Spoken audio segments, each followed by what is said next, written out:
నీ స్వచిత్తానికి నీవు అలవాటు పడ్డావా?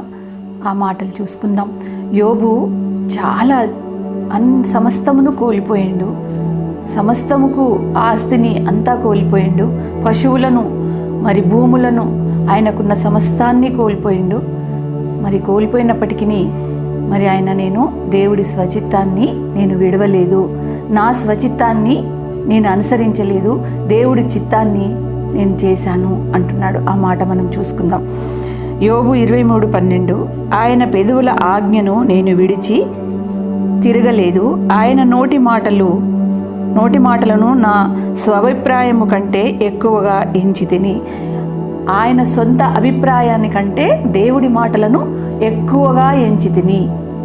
మరి ఈరోజు నీ సొంత చిత్తము చేసి నీవు ఇంకా కూరుకుపోయావేమో, అప్పుల్లో కూరుకుపోయావేమో, మరి లేకపోతే ఏంటి నీ దగ్గరున్న డబ్బులు వడ్డీ వ్యాపారం చేశావేమో దేవుడు వద్దన్న పని చేసి, లేకపోతే పరస్త్రీ వ్యామోహంలో పడిపోయావేమో, లేదంటే ఇంకా ఎటువైపు నీవు వెళ్ళావు, ఎటువైపు వెళ్ళి దేవుడు వద్దన్న పని చేసి మరి బాధపడుతున్నావేమో, చింతిస్తున్నావేమో.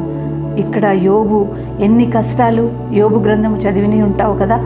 మరి యోబుకు ఎన్ని కష్టాలు వచ్చినాయి, సమస్తమును, బిడ్డలను, కొడుకులను సమస్తమును కోల్పోయిండు. అయినా నా స్వచిత్తాన్ని నేను ఎప్పుడూ చేయలేదు అని చెప్తున్నాడు. కాబట్టి మన సొంత చిత్తము ఎప్పుడు చేయకూడదు, దేవుడి చిత్తాన్నే మనం చేయాలి. దేవుడు ఏం చెప్తున్నాడు అని మనం గ్రహించి అటువైపే వెళ్తే విజయము మనదే, విజయము మనదే, ఆ విజయము నీదే. నువ్వు ఎటువైపు వెళ్తున్నావు? నీ సొంత మార్గంలో వెళ్ళి ఇది దేవుడి మార్గం అని నువ్వు చెప్పుకుంటున్నావేమో, జాగ్రత్త, జారిపోయి పడిపోతావు. ఇంకా లేవనెత్తలేరు ఎవ్వరు కూడా. కాబట్టి నీవు జ్ఞాపకం పెట్టుకో, యోబు ఎన్ని శ్రమలు వచ్చినా దేవుడిని వదలలేదు. ఆయన స్నేహితులు వదిలిపెట్టమన్నా వదిలిపెట్టలేదు. మరి ఈరోజు మనుషుల మాట విన్నావేమో, లేకపోతే డబ్బు గర్వంతో దేవుడిని దూషించినావేమో, మరి ఎలా నీవు వద్దన్న పని చేసినావేమో. కాబట్టి ఈరోజు దేవుడి మాట తప్పకుండా నీ హృదయంలో ముద్రించబడాలి, భద్రపరచుకోవాలి.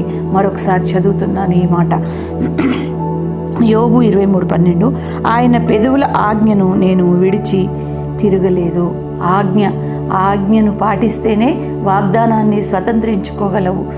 మరి వాగ్దానము నీది అనుకున్నావు, కానీ ఆజ్ఞ పాటించలేదు. కాబట్టి ఆజ్ఞను పాటిస్తేనే వాగ్దానము నీదవుతుంది, నాదవుతుంది. దేవుడికి స్తోత్రములు. Praise the lord.